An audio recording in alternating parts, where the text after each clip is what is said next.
রুবিনা জবুন্নাহার। আমি স্থানীয় একটা প্রাইমারি স্কুলের শিক্ষকতার পাশাপাশি আমি অবসর সময়ে বাসায় বিভিন্ন রকম রঙিন মাছ দেখাশোনা করি, পরিচর্যা করি।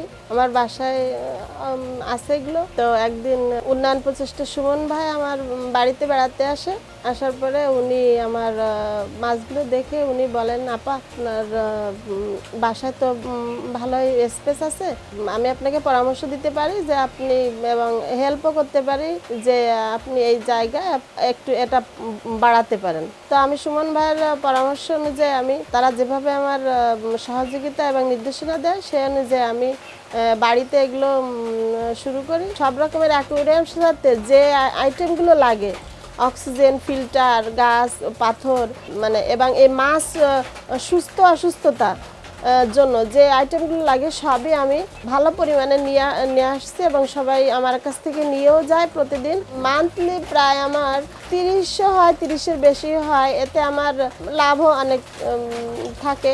আমার ভবিষ্যৎ পরিকল্পনা এরকমই আছে যে আমি যদি এভাবে আমার চলতে থাকে ব্যবসাটা, তো আমার 1 লাখ উপরে আমার সেল হবে। আর এই সহযোগিতা এবং নির্দেশনা দেওয়ার জন্য আমার সুমন ভাই সহ উন্নয়ন প্রচেষ্টা যারা আছেন সকলকে আমার আন্তরিকভাবে ধন্যবাদ।